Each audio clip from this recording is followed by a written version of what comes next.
Bonjour à toi et bienvenue sur la chaîne de Stéphane, consacrée à un phénomène de société, la virilité. D'ores et déjà, je t'invite à mettre un like, à t'abonner et à cliquer sur la cloche des notifications. Laisse-moi un commentaire ou une critique pour qu'on puisse continuer à débattre ensemble. A plus!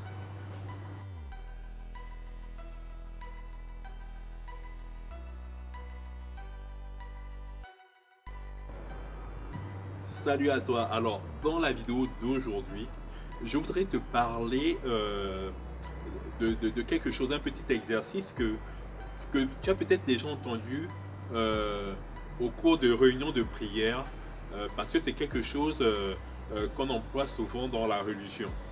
En fait, je te demande aujourd'hui, je t'invite plutôt à faire ton examen de conscience. L'examen de conscience, comme on le voit dans la religion, il s'agit de noter un peu ses mauvaises actions, ses mauvaises pensées, euh, afin de pouvoir demander pardon au divin. Mais là, nous ne sommes pas dans la religion. Parce que la religion, en fait, dans la religion, il s'agit euh, d'un homme qui va rencontrer un autre groupe d'hommes autour du discours sur le divin. Et là, je ne suis pas je suis pas là pour te faire un discours sur le divin. Je suis simplement là pour t'emmener à faire ton examen de conscience pour toi et par rapport à toi. C'est-à-dire que dans cet exercice, euh, tu ne peux pas tricher. Tu ne peux pas demander pardon, demander des excuses au divin alors que tu ne le penses pas. Là, il s'agit d'être sincère avec toi. Il s'agit de te poser devant le miroir et de t'examiner. De t'examiner et de te dire une bonne fois pour toutes les vérités, tes vérités. C'est-à-dire, tu dois faire ton examen de conscience par rapport à ton physique, par rapport à ton esprit, par rapport au fonctionnement de ton cerveau aussi. Bon, comme je dis, par rapport à ton physique. C'est-à-dire, euh, si tu as de l'embonpoint, on va dire si tu es gros, si tu as du ventre, il faudrait avoir le courage de te regarder en face et de te dire, ben, je suis un gros lard, j'ai du ventre. Et par rapport à ça, prendre la décision qui s'impose.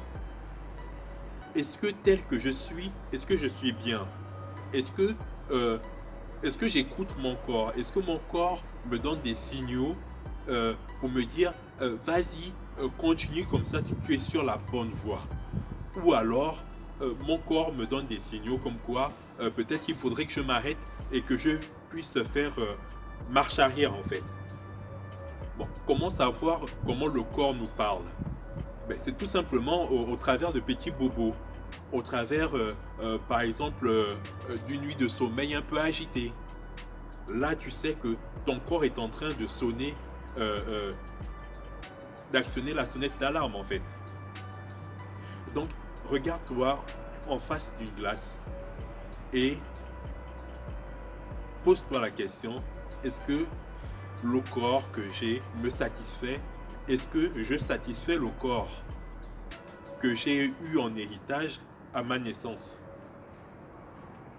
Est-ce que ces bourrelets, c'est ton bon point? Est-ce que c'est ce qu'il me faut vraiment? Ou alors, je devrais peut-être travailler à faire disparaître ces bourrelets et c'est ton bon point. Et ensuite, à partir de là, tu vas te demander pourquoi.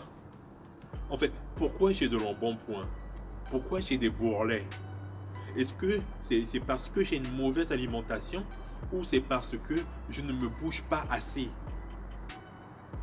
Est-ce que le corps que nous avons en tant qu'être humain, est-ce que le corps que nous avons c'est un corps qui est là, qui a été prévu pour le placer tout simplement en face d'un téléviseur, sur un canapé, à ingurgiter des mauvaises nouvelles, ingurgiter des boissons gazeuses qui sont disons-nous la vérité, c'est du poison en fait.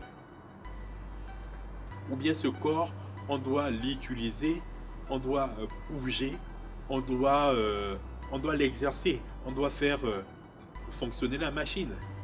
Parce qu'il y a quelque chose, et ça, les mécaniciens ne vont pas me contredire, quand une voiture, même si elle est neuve, si on garde une voiture là pendant 6 mois, et ben si on revient, on met la clé, et ben la voiture ne démarre pas. Tout simplement parce que cette voiture, on ne l'a pas, tu vois, on l'a pas démarré à chaque fois, on l'a pas chauffé un peu. Ben, l'être, le corps de l'homme fonctionne de la même manière. Et par rapport aussi à l'examen de conscience par rapport à ton cerveau, te demander un peu pourquoi ces sentiments, pourquoi ces émotions me traversent en fait. Les émotions, je parle de la colère, je parle de la peur. Pourquoi j'ai peur? Pourquoi j'ai peur de ceci? Pourquoi j'ai peur de cela? Pourquoi j'ai peur de choses dont je ne sais pas pourquoi j'ai peur? Et te demander si dans ta famille, si cette peur-là ne t'est pas venue, en fait, n'a pas été, si tu n'as pas hérité cette peur-là d'un parent qui avait peut-être peur de quelque chose, et que toi aussi, sans savoir, ben, tu as récupéré cette peur, et puis bon, voilà, tu es là et tu vis avec. Alors, donc faites cet examen de conscience par rapport à ton cerveau, par rapport aux sentiments qui peut traverser ton esprit, qui peut traverser ton cerveau. Et en plus, ton examen de conscience par rapport à tes envies. Pourquoi j'ai envie de telle ou telle chose? Est-ce que telle chose auquel j'ai envie, est-ce que ça m'apporte quelque chose? Ça m'apporte un bénéfice? Est-ce que ça m'apporte un bénéfice dans le court terme ou un bénéfice immédiat? Ou est-ce que ça m'apporte un bénéfice dans le long terme? Et moi, je vais te demander de prioriser le long terme. Priorise le long terme. En fait, je te demande de faire cet exercice-là tout simplement parce que tout ce que tu peux faire aujourd'hui par rapport aux bénéfices que tu vas avoir tout de suite ou aujourd'hui en termes de sensations, en termes d'apaisement ou en termes d'argent, eh ben, en fait, ne le fais pas, quoi. Cherche plutôt à poser des actions aujourd'hui pour avoir des bénéfices dans une année ou bien dans 2 années. Là, c'est le meilleur investissement, en fait, que tu puisses faire. Alors, fais ton examen de conscience. À plus.